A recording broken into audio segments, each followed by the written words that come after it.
నమస్తే దోస్తులు, ఎట్లుర్రు? అందరు మంచిగుర్రా? ఇవాళ తెలంగాణలో ముఖ్యమైన ముచ్చట్లేందో పాలు అరుచుకోనొద్దాం బారి. మున్సిపల్ ఎన్నికల్లో విజయం మనదేనని చెప్పిండు సీఎం రేవంత్ సాబు. పార్టీ నేతలతో నిర్వహించిన జూమ్ సమావేశంలో నాయకులకు దిశానిర్దేశం చేసిండుల్లా. ప్రభుత్వం చేస్తున్న అభివృద్ధి, అమలు చేస్తున్న సంక్షేమ పథకాలను ప్రజల్లోకి తీసుకుపోవాలని, సమన్వయంతో పనిచేయాలని సూచించిండు సీఎం. ఇక లెక్చరర్లు లేకుండానే ఉన్నట్లు చెబుతూ మాయ చేస్తున్న ప్రైవేట్ కాలేజీల దొంగదందాకు తెరపడింది. లెక్చరర్లకు యూనిక్ ఐడిని ఇయ్యాలని ఇంటర్మీడియట్ బోర్డు నిర్ణయించింది. ఇక తద్వారా ప్రతి లెక్చరర్ ఏడ పనిచేస్తాడో తెలిసిపోతుంది.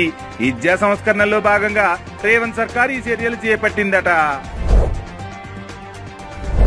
సైబర్ నేరాల కట్టడికి రేవంత్ సర్కార్ మరిన్ని చర్యలు తీసుకుంటాంది.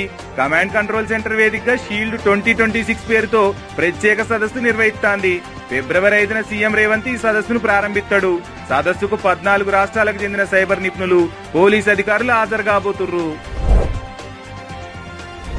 మున్సిపల్ ఎన్నికల్లో కాంగ్రెస్ పార్టీ బోనీ కొట్టింది. పాలమూరు, రామగుండం, మెదక్ మున్సిపాలిటీ వార్డులు కాంగ్రెస్ ఏకగ్రీవం చేసుకుంది. రేవంత్ సర్కార్ చేస్తున్న అభివృద్ధి, అమలు చేస్తున్న సంక్షేమ పథకాలకు ఓటర్లు జై కొడుతుర్రట. వరుస ఓటములు, పార్టీలో సొంత కుంపట్లు, స్కామ్లు, ఎంక్వైరీలతో బీఆర్ఎస్ పార్టీ ఉక్కిరి బిక్కిరైతాంది.